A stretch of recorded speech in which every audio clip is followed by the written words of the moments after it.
বা গ্যাঞ্জা খাওয়াতে আগে অভ্যস্ত ছিলাম, এখন আমরাও সেই সব ত্যাগ করতে হয়তো 2-1 মাস করি, আবার খুব ভাই বন্ধুবান এসে বলে সিগারেট খাও, এটা খাও, ওটা খাও, ওইটা খান, আমরা দুর্বল হয়ে পড়ে পাই। তারপরে আমরা মনে করে এটা খুব খারাপ কাজ করলাম, এটা করা উচিত ছিল না, আবার আমরা চেষ্টা করি, আবার হয়তো কিছুদিনের জন্য করি, আবার হয়তো কোনো সময় ভুল হয়। ওই রকম আমরা আগে তো আমিষ খেতাম, এখন নিরামিষ আমরা খাই। তবে কোনো কোনো সময় সমাজে এমন চাপে আত্মীয় বাড়ি গিয়ে জোর করে খাওয়ায় বলে মাছ খাওয়াতে হয়, মাংস খেতে হয়, আমরা দুর্বল হয়ে পড়ি করি। তারপরে মনে করে এটা খুব খারাপ, এটা জীব হিংস, এটাও দরকার, এটা তো আমার আধ্যাত্মিক কোনো উন্নতি করছে না। আবার আমরাও প্রার্থনা করি কৃষ্ণের কাছে শক্তি দেওয়ার জন্য, আমরা আরো চেষ্টা করি। এরকম এখন আমরা কয়েক মাস আমরা এখনো করছি, পেরেছি, এখন পর্যন্ত কোনো ভুল হয়নি। তবে আমরা স্বামী স্ত্রী জানি যে অতিরিক্ত আমাদের মিলামিশা তো উচিত নয়। তবে কোনো সময় এমনি ভোগ তৃপ্তির জন্য আমাদের ধর্ম বাইরে কত মিলামিশা করি, সেই আমাদের এখনো পর্যন্ত সম্পূর্ণ আসক্তি কাটেনি। তা আমরা চেষ্টা করছি, হরে কৃষ্ণ নাম করে, গীতা করে, পাঠ করে, ভক্ত সঙ্গে রেখে আমরা আশা করছি, আশীর্বাদ চাচ্ছি যেন আমরা জয় হব, যেন আমরা পারব। কৃপা করুন আমাদের উপরে। তো প্রভুপাদ ওই চিঠিটা পেয়ে উনি একবারে কান্দি পড়েছে যে দেখুন তারা কি লড়াই করছে, তার ইন্দ্রিয় নিয়ে কৃষ্ণের জন্য কি লড়াই করছে, কি যুদ্ধ করছে। এটি ধন্য হচ্ছে, তাদের জীবনে ধন্য, তাদের কার্য ধন্য। কেননা তারা কৃষ্ণের জন্য কষ্ট করছে, চেষ্টা করছে শুদ্ধ হতে। বাম্বেতে বসে প্রভুপাদে কত কত লাইফ মেম্বারকে ডাকেছে, দেখুন কিরকম চেষ্টা করছে, কিরকম লড়াই করছে তার ইন্দ্রিয় নিয়ে, তার সংস্কৃতি দোষ নিয়ে কিরকম কষ্ট করছে কৃষ্ণের জন্য। বাংলা মানে কষ্ট না করলে কৃষ্ণ মেলে না। যে ভক্ত হতে চায় আর কষ্ট হতে চায়, করতে চায় না কৃষ্ণের জন্য, তার কতটুকু কৃষ্ণকে সন্তুষ্ট করতে পারবে? আমরা ইন্দ্রিয় দাস হব না কৃষ্ণের দাস হব, এটি আমাদের চিন্তা করতে হবে।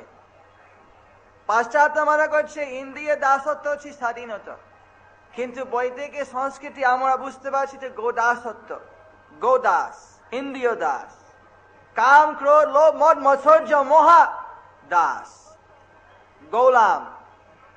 কুকুর যেমন এইদিকে ওদিকে এইদিকে ওদিকে বেড়ায়, যেদিকে ইন্দ্রিয় টানে, যেদিকে ধরায়, আমরা সেইভাবে হব না আমরা আস্তে আস্তে ইন্দ্রিয় শৃঙ্খলার মধ্যে এনে, যেটা আমাদের আধ্যাত্মিক উন্নতি করতে পারে, যেটি আমাদের আস্তে আস্তে ভগবানের মতি গতির দিকে আনবে, যেভাবে আস্তে আস্তে আসল ভিতর থেকে যে স্বাভাবিক আনন্দ আমাদের বাগ আছে, আমাদের দাবি আছে, সে আনন্দ পাওয়ার জন্য যে স্বাভাবিক আত্মতৃপ্তি আমরা খুঁজছি, আমরা চাচ্ছি, যে আনন্দের মধ্যে কোনো দুঃখ নাই, সেটি আমরা কি চাই না আমরা কেবল ইন্দ্রিয় দিকে টানবে, সেই দিকে আমরা গোলামের মতন যাব।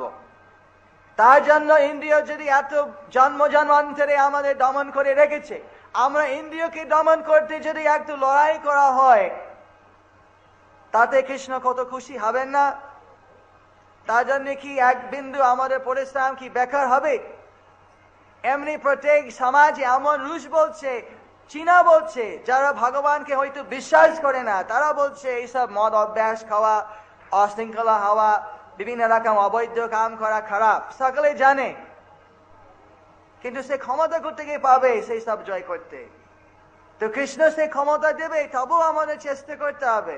2-1 বছর লাগতে পারে, 2-1 মাসও লাগতে পারে। হয়তো যাদের ভারতে জন্ম করেছেন তাদের তো জন্ম থেকে হয়তো অনেকে সদাচার অভ্যাস আছে, তার কত ভাগ্য, কত ভাগ্য, এইসব লড়াই তাদের করতে হয় না। কিন্তু সেই সব লড়াই যখন তাদের করতে হচ্ছে না, তাও যদি ভগবানের ভক্ত না হয়, তাহলে তাদের জীবনে এমন ভাবে সার্থক হবে না।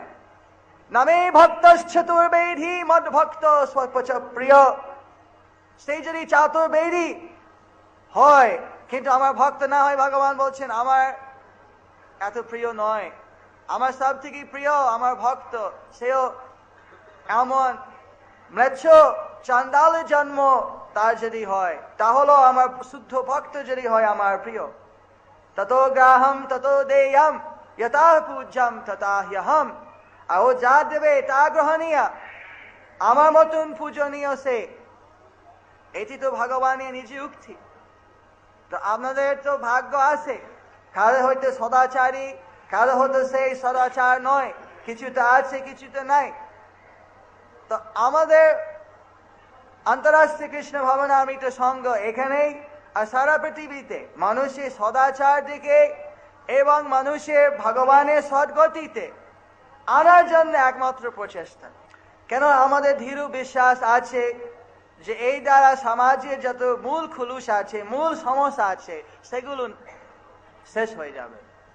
অন্য যত বাহিরাঙ্গ কাজকর্ম করা হয় তা তো প্রয়োজন আছে, তার জন্য লোক আছে, কিন্তু এই কার্যে যেহেতু লোকের অভাব আছে, এটি বিশেষ রূপে আমরা দেখছি। সমাজের ভিতরে ব্রাহ্মণের বৈষ্ণবের যে কর্তব্য ছিল সমাজে আধ্যাত্মিক উন্নতির জন্য, সেই কর্ম আমরা যদিও অকামী, যদিও অযোগ্য, যেহেতু অন্য কেউ তো দেখছি না সেরকম প্রচেষ্টার মধ্যে, বা যদিও দেখি যে প্রয়োজন আছে এবং আমাদের পূর্ব গুরুগণের আচার্যগণের আদেশ রয়েছে, তার জন্য আমরা চেষ্টা করি যতই সাধ্য যতই সামর্থ্য আপনাদের সকল অনুকূলে নিয়ে এইসব ধর্ম প্রচার করার জন্য। আমরা আশা করি আপনারাও যতই সাধ্য আরো যোগ দেবেন, আরো সামর্থ্য অনুসারে চেষ্টা করবেন যাতে আমাদের এই ইচ্ছা প্রভুপাদের সংকল্প যাতে সফল হয়, যে পৃথিবীতে এক হয়ে যাবে আমাদের বৈদিক সংস্কৃতির আশ্রয়ে কৃষ্ণের মতি গতি হয়ে। যেমন চৈতন্য মহাপ্রভু ভবিষ্যৎবাণী দিয়েছেন, পৃথিবীতে আছে যত নাগরাদি গ্রাম সর্বত্র প্রচার হইবে মোর নাম। হরে কৃষ্ণ কৃষ্ণ কৃষ্ণ হরে হরে, হরে রাম রাম রাম হরে হরে। কোন প্রশ্ন?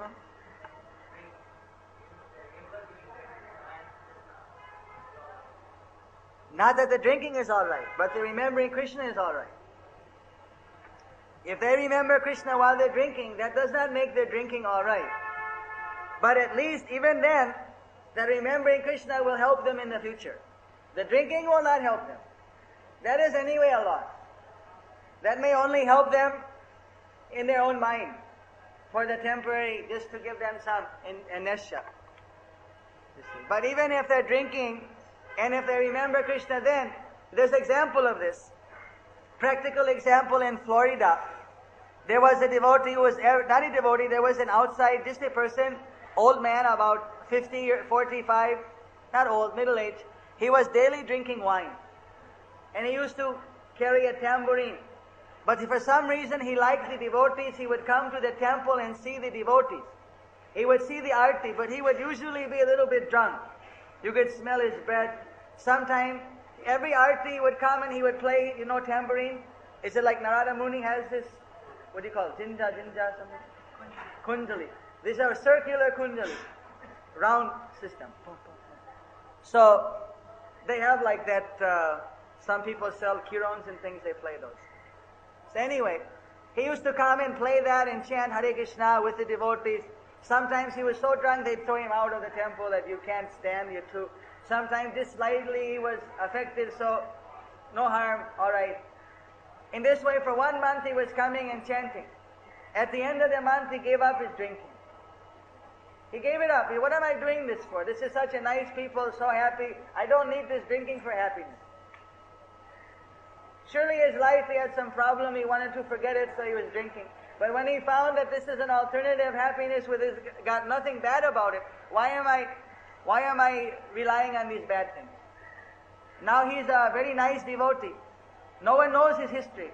But someone revealed to me that this is the history of this person when I gave another Shastric example also like that. So the point is we should remember Krishna. If a person's addicted even to bad habits, if somehow he can remember Krishna, you see, then even maybe his next life or maybe this life, because he's remembering Krishna, he may get a chance to become purified. He will definitely benefit by that. Not that one thinks, all right, I'm thinking of Krishna, just like we hear some people, they're putting tulsi on their chicken and eating. This will not mean that chicken is become a prasad. This is a bogus. But anyway, they're remembering Krishna. They may still have to suffer the sin for killing the animal. But because they're remembering Krishna, they'll get some other benefit. But that is just you see, a more long-term basis. When you do something for Krishna, you don't lose for that. But if simultaneously you're doing sinful activity, you have to suffer the sins. That's your own responsibility. That's why first thing Prabhupada requested the chanters, you stop eating meat, you stop intoxication, you stop gambling, you stop illicit sex, and you chant Hare Krishna. Then you will get the effect. If you do those things and chant, don't expect to get such a loving feeling for Krishna. It won't come so easily, because your sinful reactions are clouding that sunlight from coming through.